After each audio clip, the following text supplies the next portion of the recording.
Oke, baik. Assalamualaikum warahmatullahi wabarakatuh dan selamat malam.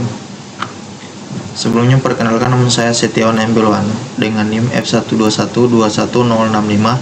Saya mahasiswa dari program studi S1 Teknik Geologi, Fakultas Teknik Universitas Tadulako. Jadi yang akan kita bahas pada malam hari ini adalah lempeng tektonik dunia, yang dimana pada pembahasannya itu terbagi menjadi 4 poin. Poin pertama yaitu teori lempeng tektonik. Poin kedua adalah batas lempeng. Poin ketiga adalah lempeng tektonik dunia. Poin keempat dan yang terakhir adalah dampak pergerakan lempeng. Kemudian kita lanjut ke poin pembahasan pertama yaitu teori lempeng tektonik. Lempeng tektonik adalah fragmen litosfer yang relatif kaku dan bergerak di atas astenosfer. Interaksi di antara lempeng-lempeng ini bertanggung jawab atas banyak fenomena geologi seperti gempa bumi, gunung berapi, pembentukan pegunungan, dan palung samudera. Gambar peta lempeng tektonik yang dilampirkan dengan jelas mengilustrasikan batas-batas lempeng dan arah pergerakannya. Seperti peta yang telah saya lampirkan ini, bisa dilihat ini adalah kondisi bumi saat ini, yang terdiri dari lempeng benua dan juga lempeng samudera. Kemudian terbagi lagi menjadi dua bagian, yaitu lempeng utama dan juga lempeng kecil yang akan kita bahas secara detail nantinya. Kemudian kita lanjut ke teori pergeseran benua menurut Alfred Wegener tahun 1912, yang dimana teori ini menyatakan bahwa benua-benua di bumi itu pernah menyatu menjadi satu benua yang disebut benua Pangea. Teori ini dikemukakan oleh Alfred Wegener pada tahun 1912 dalam bukunya yang berjudul The Origin of Continents and Oceans. Lanjut. Untuk struktur lempeng tektonik terdiri dari litosfer, astenosfer, dan lempeng, benua, dan samudera. Bisa dilihat dari gambar. Untuk litosfer itu terdiri dari lapisan paling luar bumi sampai ke kedalaman 2.900 km ke bawah, yang dimana terdiri dari litosfer dan juga mantel. Kemudian untuk astenosfer itu berada di antara mantel dan juga litosfer. Kemudian untuk lempeng itu adalah bagian yang relatif kaku yang bergerak karena aktivitas tektonik. Bisa dilihat pada gambar yang saya lampirkan. Lanjut, poin pembahasan kedua yaitu batas lempeng. Batas lempeng ini terbagi menjadi beberapa bagian. Yang pertama adalah batas lempeng divergen. Batas lempeng divergen terjadi ketika dua lempeng tektonik bergerak saling menjauh.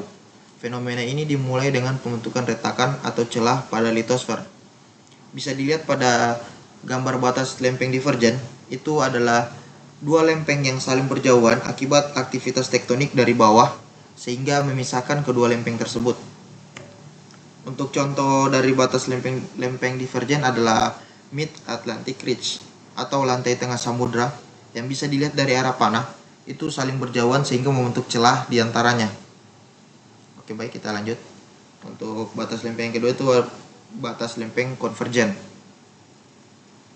Batas lempeng konvergen terjadi ketika dua lempeng tektonik bergerak saling mendekat dan bertumbukan. Subduksi terjadi ketika salah satu lempeng menunjam masuk ke bawah lempeng lainnya. Bisa dilihat di gambar batas lempeng konvergen.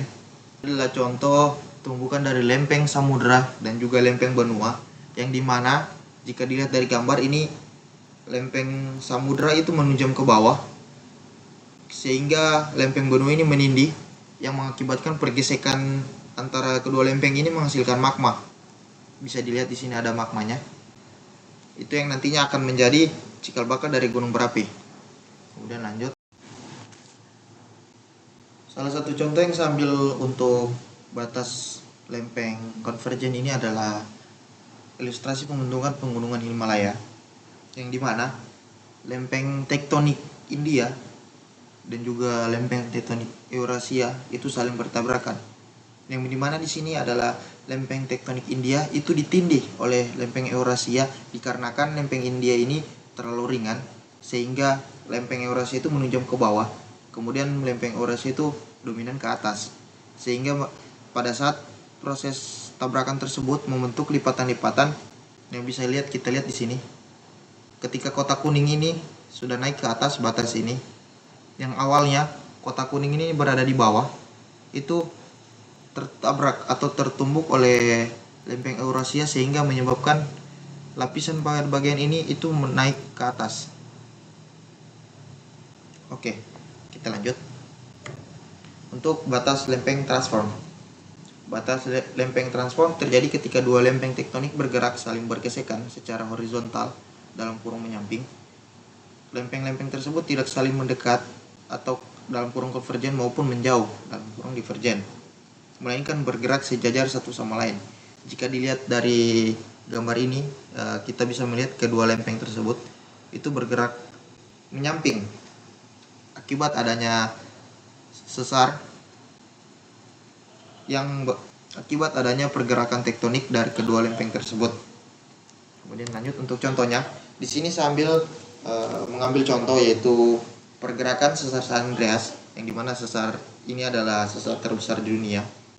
Yang dimana jika kita lihat untuk lempeng Amerika Utara itu bergerak ke arah bawah, bergerak ke arah kanan bawah. Kemudian dari lempeng Pasifik itu bergerak ke arah kiri atas akibat pergerakan sesar tersebut, sehingga membentuk batas lempeng transform. Lanjut, poin pembahasan ketiga yaitu lempeng tektonik dunia. Lempeng tektonik dunia itu terbagi menjadi dua bagian utama, yaitu lempeng utama dan juga lempeng kecil. Yang dimana lempeng utama terdiri dari 7 lempeng, kemudian lempeng kecil itu terdiri dari 6 lempeng, seperti pada gambar yang saya lampirkan.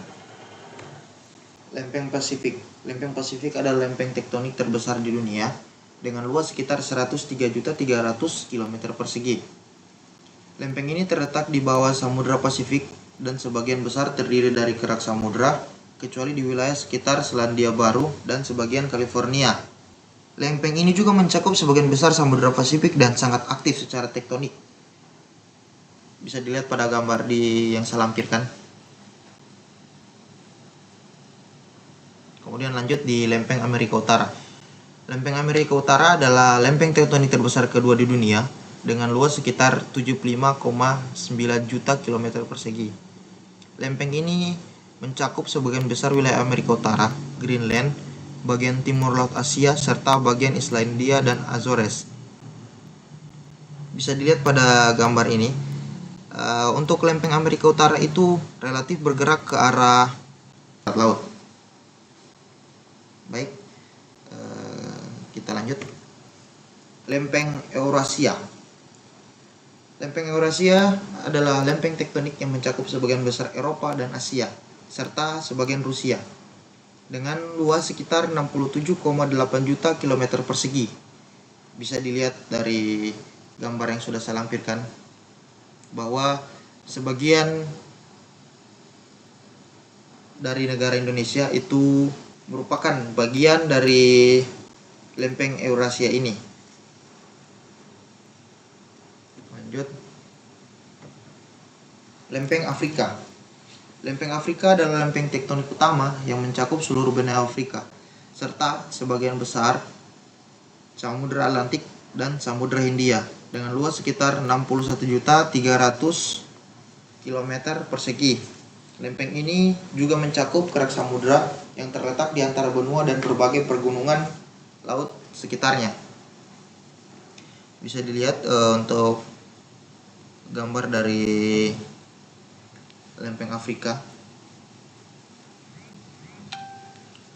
Oke, baik, kita lanjut. Untuk lempeng Antartika. Lempeng Antartika adalah lempeng tektonik yang mencakup seluruh benua Antartika beserta dasar samudra di sekitarnya dengan luas sekitar 60.900 km persegi. Lempeng ini merupakan lempeng kelima terbesar di dunia.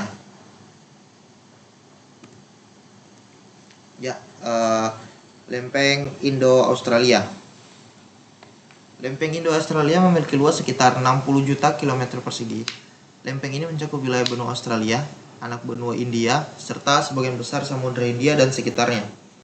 Lempeng ini merupakan hasil dari penyatuan antara lempeng Australia dan lempeng India sekitar 50 hingga 50 juta tahun yang lalu. Jika dilihat dari gambar yang saya lampirkan, bahwa lempeng Indo-Australia ini bergerak sebanyak 5-6 cm per tahun. Dibandingkan dengan lempeng Pasifik, itu pergerakan yang lebih kecil, di mana lempeng Pasifik ini bergerak sebesar 12 cm per tahun. Lanjut. Lempeng Amerika Selatan.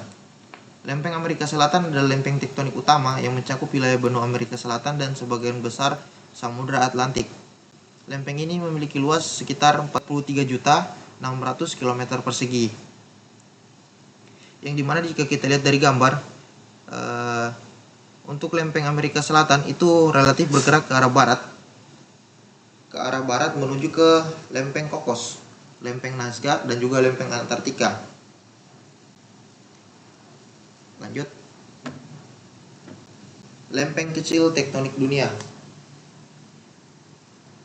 Mohon maaf, di sini adalah lempeng tektonik kecil dunia. Yang dimana yang pertama adalah lempeng Nazca dengan luas 15 juta km persegi. Kemudian yang kedua adalah lempeng laut Filipina dengan luas 5 juta km persegi. Kemudian lempeng Arab dengan luas 5 juta km persegi. Yang keempat, lempeng Karibia dengan luas 2 juta km persegi. Lanjut, lempeng Cocos 2 juta km persegi. Dan yang terakhir adalah lempeng Scotia, yaitu 1 juta km persegi. Kita masuk ke poin pembahasan keempat, yaitu dampak pergerakan lempeng. Oke, ada beberapa dampak pergerakan lempeng tektonik dunia, yang dimana salah satunya adalah gempa bumi. Gempa bumi ini disebabkan oleh pergerakan lempeng tektonik yang membentuk kerak bumi. Lempeng-lempeng ini bergerak, bersentuhan, atau saling menyempit satu sama lain. Gempa bumi terjadi ketika satu lempeng turun ke bawah, lempeng lainnya menciptakan tekanan yang kemudian dilepaskan. Bisa dilihat dari peta zona gempa bumi dunia. Di sini adalah yang merah ini ring of fire, atau biasa kita kenal dengan cincin api, adalah faktor utama penyebab dari gempa bumi dunia, yang dimana jika kita lihat ini mengelilingi mulai dari lempeng Amerika Utara terus turun ke bawah sampai Amerika Selatan, kemudian melingkar ke lempeng Antartika, kemudian sampai ke lempeng Filipina, laut Filipina, sebagian masuk ke lempeng Australia, lempeng Indo-Australia, kemudian berputar kembali sampai ke lempeng Pasifik. Itulah adalah ring of fire yang sudah saya coba cari dan juga saya coba rumuskan. Oke, untuk peta zona gempa bumi dunia ini saya ambil dari www.tekno.sindonews.com. Lanjut. Tsunami. Tsunami dapat terjadi akibat pergerakan lempeng di bawah laut yang menyebabkan perubahan besar pada dasar laut ketika lempeng samudra bergerak secara tiba-tiba, misalnya subduksi. Energi yang dilepaskan dapat memindahkan air laut dalam jumlah besar dan menciptakan gelombang tsunami. Jika dilihat dari gambar yang saya lampirkan, tsunami terbentuk dari gempa bawah laut. Kemudian getaran dari gempa tersebut melebar ke atas sehingga membentuk gelombang tsunami. Oke. Kita lanjut ke pembahasan berikutnya, yaitu gunung berapi. Nah, pergerakan lempeng juga dapat memicu aktivitas vulkanik. Ketika dua lempeng bertabrakan dalam kurun batas konvergen, salah satu lempeng bisa terdesak ke bawah atau subduksi dan meleleh, kemudian membentuk magma yang naik ke permukaan. Hal ini menyebabkan erupsi gunung berapi. Seperti yang saya jelaskan tadi, pada saat batas lempeng konvergen, itu dimana antara lempeng samudra kemudian bertemu dengan lempeng benua. Karena lempeng samudra ini terlalu ringan sehingga dia menujam ke bawah dari lempeng benua, sehingga dari pergesekan tersebut menyebabkan melelehnya lempeng tersebut yang sehingga magma dapat terbentuk. Kemudian akibat suhu dari pergesekan tersebut, magma tersebut naik ke atas sehingga menyebabkan aktivitas vulkanik. Kurang lebih seperti itu yang bisa saya asumsikan dari gambar yang sudah saya lampirkan ini. Ini untuk referensi yang saya ambil terkait pembahasan kali ini. Kemudian penutup kesimpulan. Lempeng tektonik adalah fragmen litosfer yang relatif kaku dan bergerak di atas astenosfer. Interaksi di antara lempeng-lempeng ini bertanggung jawab atas banyak fenomena geologi, seperti gempa bumi, gunung berapi, pembentukan pegunungan, dan palung samudera. Ada 3 jenis batas yang ada pada lempeng dunia, yaitu batas lempeng divergen, konvergen, dan transform, yang menciptakan bentuk batas yang berbeda-beda. Lempeng tektonik dunia terbagi menjadi 7 lempeng utama dan 6 lempeng kecil. Pergerakan dari lempeng tektonik ini menimbulkan dampak yang besar di sekitarnya, seperti gempa bumi, tsunami, dan pembentukan gunung berapi. Baik, sekian pembahasan terkait lempeng tektonik dunia dari saya. Apabila ada kesalahan kata, saya mohon maaf. Mungkin dan juga apabila ada kekeliruan dalam pembahasan saya, bisa kita diskusikan di kolom komentar nantinya. Saya ucapkan terima kasih. Wassalamualaikum warahmatullahi wabarakatuh dan selamat malam.